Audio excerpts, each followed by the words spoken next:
Hello and welcome to Veganic Gardener's Question Time. My name is Rich Hardy and I'm going to be your host for today. I'm a big fan of the Vegan Organic Network and I've been a sort of member and supporter for a few years now. My transition into sort of vegan farming and veganic farming has come about from a sort of long journey as an investigative journalist. I worked undercover for 20 years documenting the impacts of animal agriculture on our world, and that took me all over the world, from North America, right across Europe, down into Australia, and into the Indian Ocean. And I spent many months working undercover as a sort of infiltrative investigative journalist, documenting with hidden cameras, gathering evidence, and putting all that sort of visual material into the hands of people that could start changing things. So people that could start ending factory farming through campaigns. So much of my evidence was used by campaigning groups, particularly animal rights and environmental groups, and also by various media outlets too. And it was a long journey. It was one that was kind of unexpected. I didn't mean to go into it for so long, but it was a real eye-opener. And I can tell you for sure that animal agriculture is a real horror show. Before I retired a couple of years ago, I wrote this book here. It's called Not As Nature Intended. And if you like sort of Louis Theroux type projects, John Ronson, kind of a surreal look about what's happening around the edges of our planet and who's involved doing dastardly things, then maybe it's worth checking out and get it from all good bookshops globally. But one of the things that it did help me with was getting into vegan farming, because I wanted to still sort of campaign against animal industries.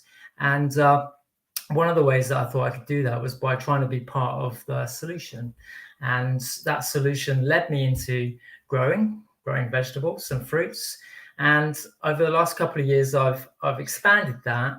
And I now have a market garden, a vegan farm market garden operating veganically in Cornwall in the far southwest of the UK. Wonderful climate, great for growing. And together with my partner Prue, who's also a campaigner and a free spirit when it comes to growing, we've undertaken this project, and we supply a vegan veg box to our local community from May through to November. And it's something that's been incredibly inspiring. I've learned a lot. The community around me has learned a lot as well, because so many of them just didn't know about the use of animal manures and animal inputs that the horticulture industry use as part of producing fruit and vegetables. It's a dark secret, but it's a secret that the Vegan Organic Network is trying to kind of expose. And I'm doing that in my own little way down here in Cornwall. So it's been a great first year of growing. We're just going into our second season. We operate on a 1 acre site, gradually filling that out with 50-foot beds, operating no dig. That's essential for us in the way that we farm. And of course, completely veganically. So just using a mix of green manures, seaweeds that we harvest from our local beaches with permission up on the north coast of the Cornish coast. And and some green waste compost too to get us going. So just getting into the second year, and hoping to expand a little bit through the season. So now Dan's backstage. He's doing all the levers and pushing all the buttons and making sure that I haven't got too much to worry about. And hopefully this will be a great show that you learn a lot about. We've got some great guests tonight. I've seen these names on social media accounts that I follow, and I've also seen them in Grow Green, the Vegan Organic Network's magazine. If you're a member, I really advise getting hold of this. It's an absolute encyclopedia of veganic growing information. So, yeah, sign on, become a member if you're not already, and you'll get a copy of that as well as all the other benefits that come with it. So let's get into introducing our panel. We're going to start off with Dennis Touliatos. Now, I've read about Dennis a little bit in the latest issue of Grow Green and the work that he's doing on a research level with the Coventry University. But let me do his intro, and then we'll bring him in to talk a little bit more about his work. So Dennis is an interdisciplinary researcher with a background in plant biology and environmental social sciences, exploring how and why we should grow plants differently.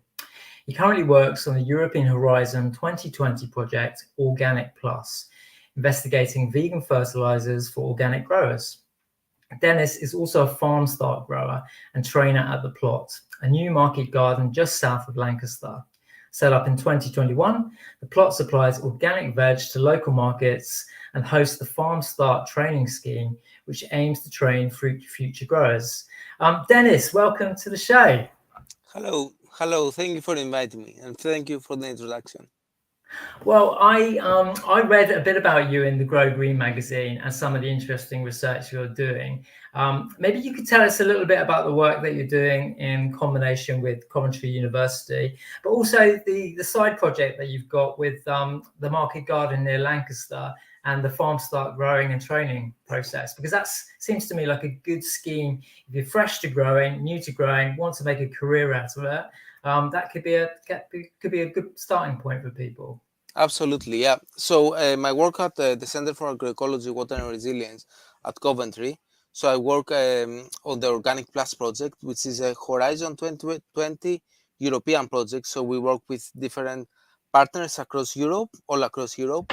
And one of the things, one of the reasons actually that I applied to work on this project was because it was looking at inspiration from the vegan organic movement for organic growers to basically, use less uh, animal-based fertilizers like manure and, all this blood and bone and all these kind of things. So it's not necessarily that we're doing research for vegan organic growers, but we are inspired by all the approaches, the compostees and green manures, and trying to offer them as an alternative for conventional organic growers that use, manures and all these kind of things, because there's lots of problems with manure. So, for example, availability. Organic growers might use manure from conventional origins that might have antibiotics or all other kinds of horrible things. And also, when you are a vegetable grower, you don't necessarily have access to manure. You just grow, you don't, it's stockless farm or stock free farm. So you don't necessarily have access to manure. So finding alternatives like green manures and compostees and actually providing some hard evidence about their efficiency is really important for vegetable growers. That's my work with Organic Plus. I work on two other projects. I work on peat-free alternatives. So, and one of the things that I'm looking at is wood chip compost for seedlings, and of course, like very inspired by Tolly. For this, we work with Tolhas Organics as well. And I work on bioplastic alternatives to plastic mulches, which is very interesting because, we find, I mean, this is not relevant to vegan organics, but we're finding that bioplastics are not necessarily better than MyPex but that's a different kind of thing. So, and I think that I started recently. So basically, this week was my first week at Farm Start. So I'm taking over a market garden that is trying to be, to make a living, to, grow veg and sell them. So we have a veg box, and also we're selling directly to restaurants and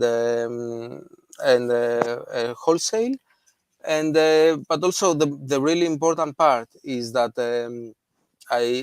what really attracted me to this role is that we're training new entrants to agroecology. So we have two for growers that work with me and learn how to, they're farm starters, so learn how to grow. So yeah. That's great. I could have done with that project 2 years ago when I started, but I'll certainly put the word out about that. I think there's nothing better than learning from others already experienced in the whole market garden game. I think practical experience goes a long way, and I think farm start programs are really a great entry point for new entrants and like career changers too, because we do have a lot of farmers to fill. I mean, the average age of a farmer in the UK right now is around 57. In the US, it's 59. Exactly. Japan, it's 67.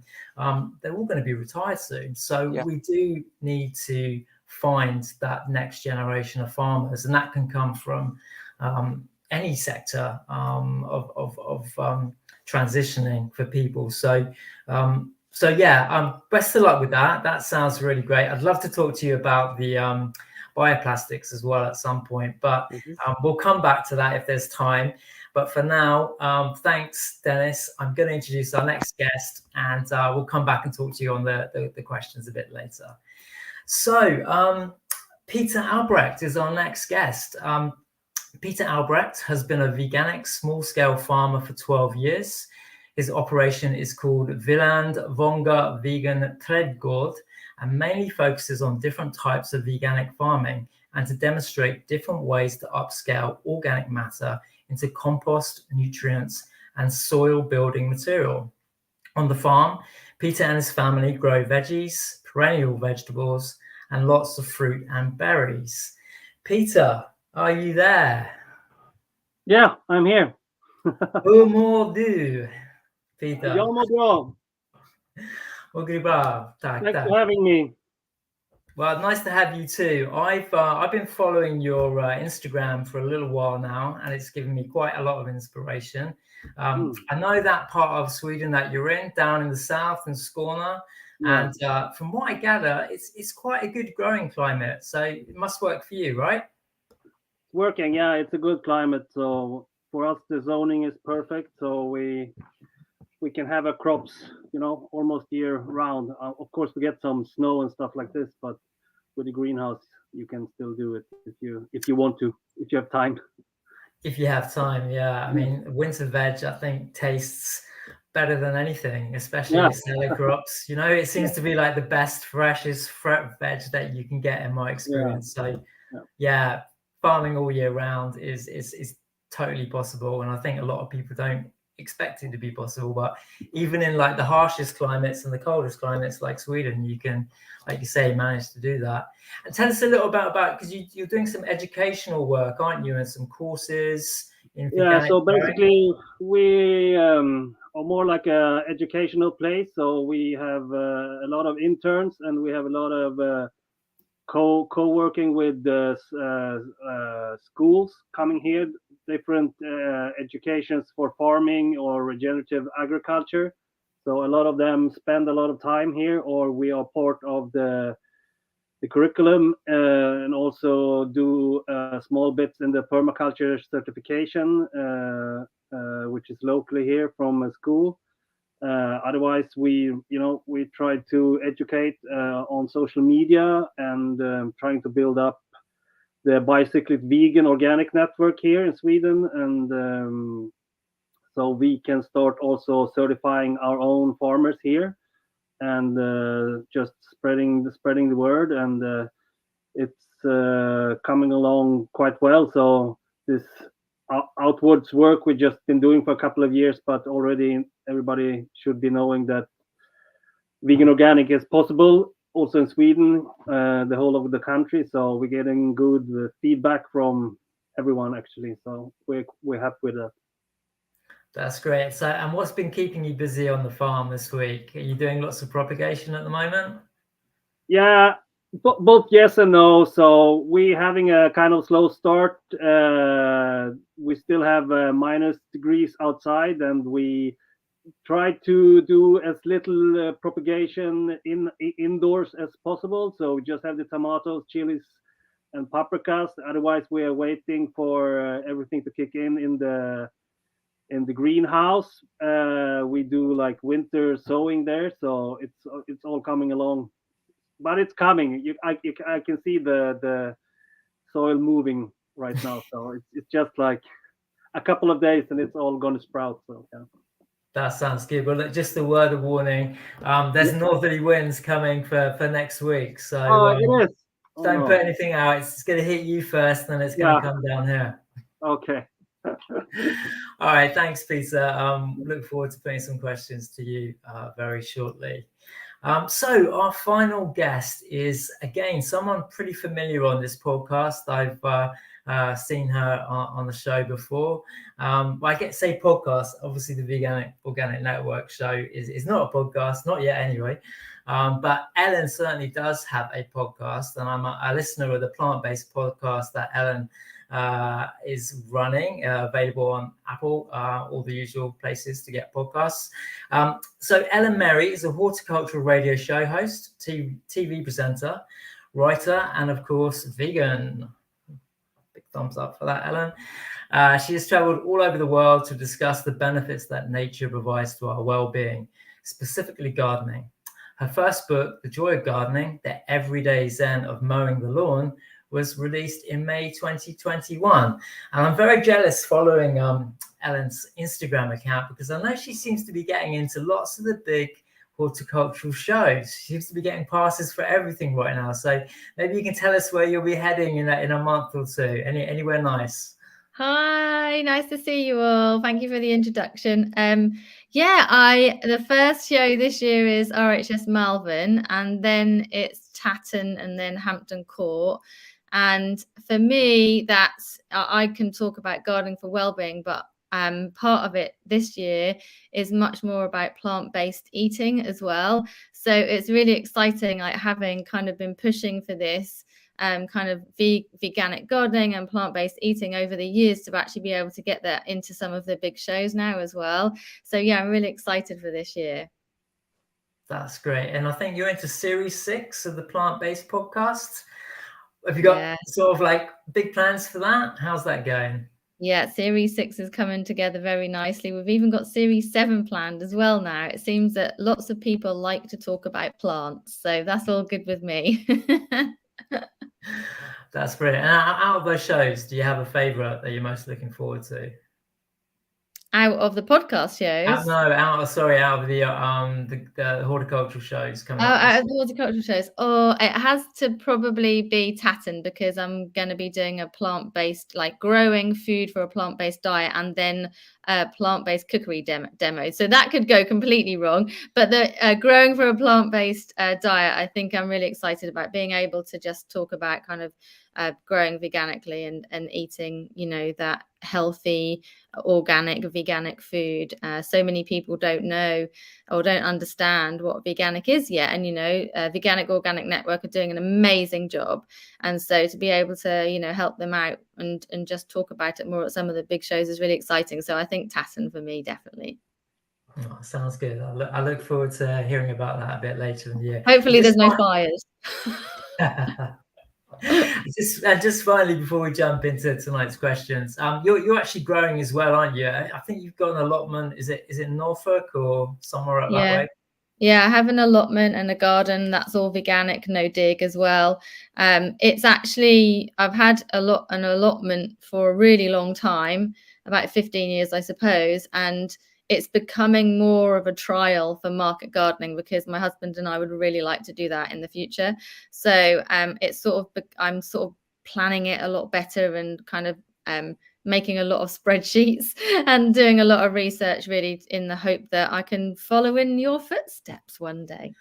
Wow, spreadsheets. I can tell you some horror stories about those. Crop plans and spreadsheets. Yeah, keep it as simple as you can. But I mean, I started with allotments before, starting the market gardening with Prue, my partner, and it's a good place to learn. So the jump isn't so big then, I think. So good luck with that venture when it comes to fruition.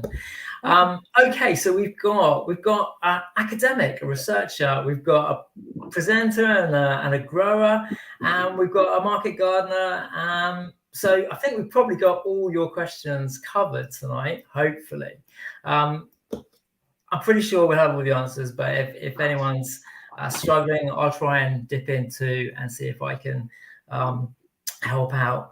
Right, so the first question tonight, I think it'll probably pop up on your screen so you can see it, but I'll read it anyway. Hello, I love growing veggies on my allotment and have had a compost heap from the start. It seems to break material down quite slowly though, and I have heard hot composting would speed this up. How would I achieve that? And that's Jason from Haywards Heath. I'm thinking composting might be one for Dennis, perhaps. Have you any advice on composting, Dennis? Yeah, I can I can assume things like hot composting will be like the container. It will depend on the. I haven't done it, but it will depend on the container that you will use. So yeah, close it in a container, and not the usual composting that we have, like for example pallets, and just covered, and maybe close in a container, and also the carbon and nitrogen ratio to be to be correct, so we can compost the material faster. And are you a fan of turning, or do you just let it sit? Yeah, I mean there are systems that I think they call them rocket. Is that rocket system that you can turn it really quickly, and this and often and easily, and this this seem to decompose material really quickly. Thanks, Dennis. Anyone else got some thoughts for Jason from Haywards Heath on that one?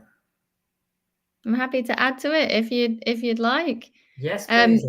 So I think with regards to actually having a hot bin, for anyone who's wondering, it's like a well-insulated bin, and the flow of oxygen within the bin makes the temperature increase really rapidly to about 60 degrees Celsius, I think, and then it drops to about 30 degrees. And you just carry on adding waste into it. I think you add some shredded paper, and generally after about 8 to 10 weeks you should have a layer of compost that's ready to use.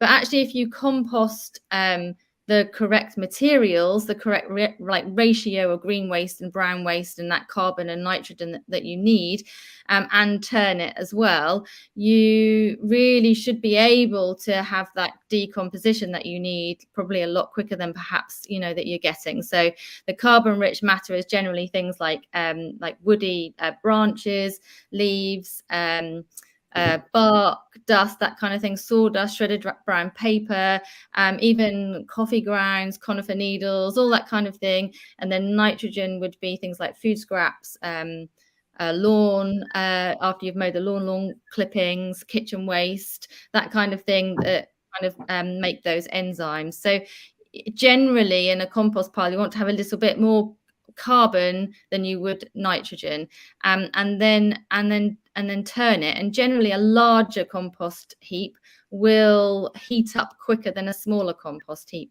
as well.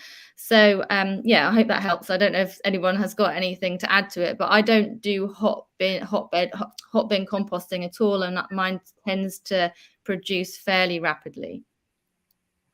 Great, yeah, that's really valuable advice. And how about you, Peter? Any thoughts on composting? Are you doing anything different to Ellen or Dennis? No, I haven't anything to add, just especially to the hot bin. I don't do it either, so I have a more slower compost system, kind of. But we use a lot of wood chips if we want to get something going. Wood chips and grass clipping if we want to kickstart something, and then just if you have time, turn it. It's the air who makes it go also. Thanks, Peter. So yeah, Jason, it can be done. I think maybe forcing the process might not be the right thing. If you get the right ratios, let nature take its course, and you should get something nice to work with. Okay, so next question. Let's have a look. This is a bit of a long one. I think we might have a couple of photos as well to complement this. But this one's from Mid Wales. Michael Watkins asks, I've got 6 acres and I want to use probably about half an acre to grow veg, polytunnel, veg beds, maybe raised, soft fruit bushes, etc. I want to plant an orchard too, as well as growing some willow and hazel for coppicing. I've already had a good sized pond dug. So the question is about how to create veg beds on a field that's been used to graze sheep for years and years. I know the principle of how to do it, cardboard with organic material piled on top, and leave it and nature will do the rest. So what's the best way to do that in a vegan way? I've got neighbors who have got rescued horses and have offered me as much well-rotted manure as I need, and that would certainly be the easiest way to do it. But I'd like to keep it vegan if I can. My thoughts are wood chip on top of cardboard, but just wondering if there's other ways to do it. Green manures maybe, but how to plant them into grass, which ones to use, or maybe some crops with deep tap roots to break up the soil. But again, how to plant them into grass. So that's my question. I mean, that's actually quite a long question. Michelle, sorry, not Michael, in Wales, but hopefully the panels picked up a few elements from that to give you some help with. Any takers on that question? Dennis? I mean, by reading this question, the first thing that comes to my mind is really like what's the soil, like what kind of soil it is, because you can't really say give any like advice or instruction if you don't really know first what your soil is and what your like the conditions, and in general observe your, are these pictures from the site? Yeah. Okay. Yeah. So yeah, and observe, I mean, in permaculture, they say you need at least a year to observe your site and then they take any decisions. So the first thing is, they need to find out what kind of soil it is. And one thing I would like to also add is that, I mean, I know there is a trend now for, using cardboard and then putting like organic material on it. But this doesn't necessarily work in all situations. So, for example, if you have heavy clay soil and it rains a lot, like it rains a lot in England, you can have problems with the system. So it doesn't work in every situation. And I know also there is a trend like against, in market gardening, especially against like digging the soil or messing with the soil.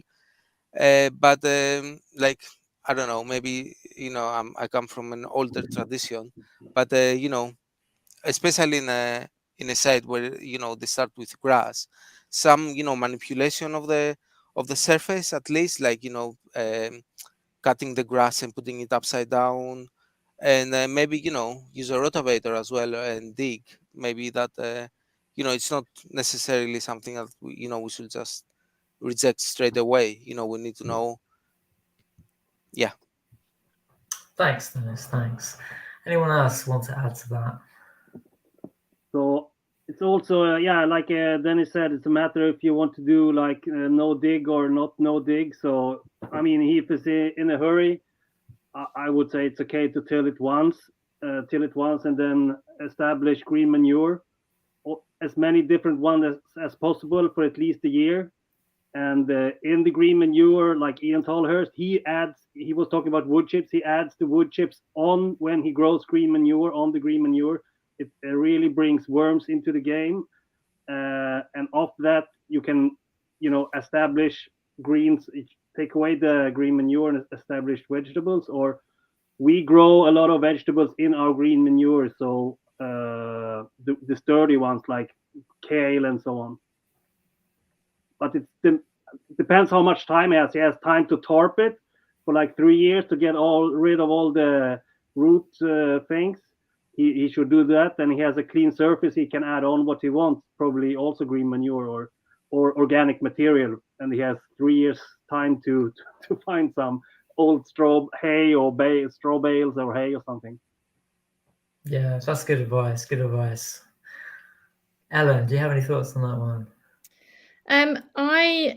Everything that Dennis and Peter has mentioned for sure. I think it very much depends on time, like how fast you want to get this done. I was interested to hear when Dennis said that you can have problems with like the no dig method if you're on clay soil, because I know that some of the kind of some people who do no dig absolutely swear by the fact that it's no problem with clay soil. But I don't know, because I don't have clay soil. I have very sandy soil, in which case it works very well. I think, as with all gardening, it's a bit of an experiment, to be honest. And if you've got quite a large space, why don't you start with some areas where you do cover it with cardboard and then mulch on top, preferably not horse manure, if you would like it to be veganic, of course. And then perhaps till a small area and see, and then sow your green manures and see if that helps there. You know, you have some space in order to experiment a little bit and see what works for you on your soil. Yeah, that's great. Yeah, I think yeah, using that time and space to trial a few different methods, you know, is a good lesson for everyone, actually, and see what works best. I mean, for our place, we actually did tarp old pasture for quite a while, and then, you know, we were able to, you know, create beds very quickly after that point, because, you know, all the perennials had died back, and yeah, we were left with you know, a good starting point. So if you got the time, yeah, tarp or cover in some way, and then yeah, follow the guidance that our three guests have said today. I'm sure one or two of those things will definitely work for you. Okay, next question. I'm sorry, that was Michelle, it wasn't Michael. So sorry, Michelle, for getting your name wrong there. Okay, the third question before we go into a little break. Dear Vegan Organic Network, I want to start growing vegetables but have no free beds in my garden, so I will have to dot them around amongst my shrubs and flowering plants in my borders. I've heard crop rotation is key to organic growing, but is this applicable in my case? Thanks for the great show. I've already learned so much from you guys in just the past few shows. Okay. So they've got a limited space in their garden. There's already a lot of shrubs and flowering plants in the borders. You know, can she plant into that or around that? And how might that affect crop rotations? I'm happy to give you some thoughts if you like. At the end of the day, that's like the classic kitchen garden, isn't it? Like the potager garden, where you're planting in and around all kinds of different plants. Generally, I'm assuming that you would be growing mostly annual vegetable plants anyway, in which case you should be able to rotate crops. Definitely. I don't know the science behind what I'm about to say, but I'm thinking that, for example, if you were to grow, I don't know, cabbages, for example, or brassicas in general in the same place, I don't think it matters really whether you've got a big space on an allotment plot, for example, or if you're just dotting them around in the space that you've got in your garden. You know, pests and diseases could still, you know, grow in that soil. Things like onion root, white rot, for example. Once you've got that, it's a while again before you can plant in the same place. So I think that crop rotation is probably still quite important for you anyway. And if you're growing annual vegetables, then I think that should work out. You know, I mean, I don't know how or what you're going to grow, but there's other ways as well. If you don't have much space, like, you know, look at your vertical spaces, look at containers and hanging baskets. There's so many different fruit and vegetables that you can grow in containers, and, you know, tomatoes in hanging baskets and all those kind of things. So, you know, look all around you and fill every space that you can. I have actually read something very recently that they were saying that crop rotation isn't as necessary as we have all said. And I really wish I could remember where I'd read that research now. But in my experience of growing, I do find that crop rotation does help. And I don't think it matters how big or small your space is. No, great advice. Dennis is nodding, so I'm guessing that he's happy with Ellen's answer there. What about Peter? Have you got anything to add to that one? No, sure. I mean, either you go that, or then you go for like perennial vegetables. You know, either way, then you don't have to rotate it, or you just, I don't know which zone the person is in. Or I mean, we can add artichokes or whatever. You know, we can have a lot of perennial vegetables going in there. It sounded like a small backyard forest garden thing going on, but you know, it's hard to tell without a picture. I wouldn't put maybe like carrots next to a like a bush or something, you know. In so it depends, but maybe that wasn't maybe the meaning either. So, there's a lot of great books on perennial vegetables. You can just check them out and choose some you like, or like edible flowers or so on. Great. Dennis, you've got a thought as well. Yeah, I just wanted to add on crop rotations. So yeah, absolutely agree. You know, if it's difficult to, you know, do rotations, you know, it's, don't do them. You know, don't stress yourself. There is an amazing project close to Sweden called Sumei Natural Farming. Oh, Sumei Natural Agriculture, which they grow following a Japanese tradition, and they're vegan organic, and they're an amazing project, and they never do any rotations at all. And when I visited them, I was still, you know, like, and what do you do with your rotations? We're like, we don't do any rotations, and they've been growing for decades. So yeah, that's an amazing vegan organic project to visit called Sumei Natural Agriculture or Farming. That's right. Yeah, they are a member of Yeah. Grower as part of the Vegan Organic Network. They're in Wiltshire, so sort of a bit west of London. We're going into a break now. All I would say on that one, Roland, is get yourself out to some kitchen gardens, possibly around Bristol where you are. There'll be plenty around there for you to go and have a look and see how you can mix in flowers and vegetables together. But yeah, we're going into a break now, so back shortly with one or two more.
Okay, we're back. Well, we're into our last 5 minutes, and we're probably not going to get through all our questions tonight, but it's probably time for one or two more.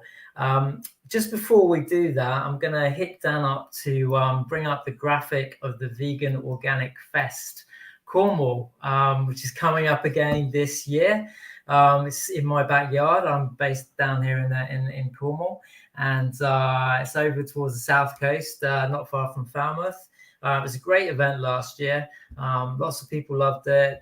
Good time to camp out, spend time with friends, hear amazing speakers and talks, plenty of artist activity too, and some great vegan food. So get yourself a ticket and get down there for a few days towards the end of August. Right. I think we've probably got time for one question more. It's coming from Debbie. I'm not sure where Debbie's based, but Debbie says, hi there. I volunteer in a garden that does some straw bale gardening for squashes, both summer and winter varieties. It has great benefits, but they condition them first with blood and or feather meal. So of course, I'm wondering how to do it veganically if possible. So can you do straw bale gardening veganically? Yes, you can. Definitely. Yeah. I'm going to go with seaweed as your answer. There's other things to do as well. Actually, interestingly, we interviewed someone on the podcast, and she grows from a straw bale garden in California. So basically, they generate heat as they decompose. The plants that grow in them are a lot less likely to be affected by like early or late frost, so you can extend your growing season. They're really good if you want to fill in spaces, if you don't have like a big space. You don't like the cost of raised beds is quite high, and they're good if you don't want to have to bend over or kneel down for weeding, that kind of thing. So they are really good. The more oxygen plant roots get, the better for the plant. And of course, the structure of a straw bale is much looser. So there's many benefits to it. They do need a lot more water than a raised bed, because of course they are much looser. So I would say, like, the thought of using fish blood and bone or feathers or anything like that actually makes me shudder, first of all. But I think seaweed could definitely be used, mixed in with some peat-free compost. Hopefully some homemade compost would be great. You could make some compost tea, which is the process of making your compost and like squeezing out the liquid. And there's quite a few recipes online that you can find and follow the process. And that's a really good like fertilizer that can often be used with straw bale growing. There are veganic liquid fertilizers as well. But mostly use these with some good quality compost, organic compost, like home compost or whatever you can get hold of that's vegan. But yes, you can do it. I think seaweed. Seaweed's the future as far as I'm concerned. Yeah. Peter or Dennis, any closing remarks on this before we wrap up the show? I never done the straw bale farming thing, but if I would just try it for fun, I would just try to soak them in, like, we have a huge like cubic things with like nettle water or comfrey from comfrey, and we just would soak them in really nutritious some soluble thing and try to plant in them, and then when it composts, it should work, but. Or it's just grass clippings. I mean, grass clipping is so full of nutrients and stuff. It's the best. I just read up on it, and they seem to just poke holes and like push down the nutrients. I don't know if I think you can do it with grass if it's not too burns the roots. Maybe, I don't know. Yeah. I think like one thing I from what we've all been saying today, I think is really important for anyone who's gardening to remember that there is a process of experimentation, and it's very different for everybody. And I think that process is what's really good about gardening. It's how we all learn. It's how we can all educate each other and like pass on kind of inspiration for doing things. And I think just have a go. And sometimes I feel like we complicate things a lot in gardening, just give it a go and see what works for you. You'll always read loads of tips and hacks, and you can do this and that and everything else. I think gardening is a lot more basic than that. Let's get out in the garden and get planting and see how it goes for you. Yeah, very wise words. Well, Debbie, we'd love to see your attempts of what happens with your straw bale experiment. Send those into Vegan Organic Network's Growing Green International magazine, and I'm sure we can run them if they have come out with great results. Okay, well, look, thank you everyone for your time this evening, and thanks for your great questions. Really great to chat with you, Ellen, Peter, and Dennis. Thanks for all your work pushing out the veganic message, in your part of the world. I just want to say that the next show is Thursday, the 28th of April at 7 p.m. So we'll see you all again then, and thanks very much for your time. Thank you. Thanks, Rich. Thanks, Dan, behind the scenes. Thanks, everyone. Many thanks to our panel and to you for watching. Please support and join us on our veganic mission to be part of a worldwide movement for a peaceful, just world where agriculture is earth, animal and human friendly.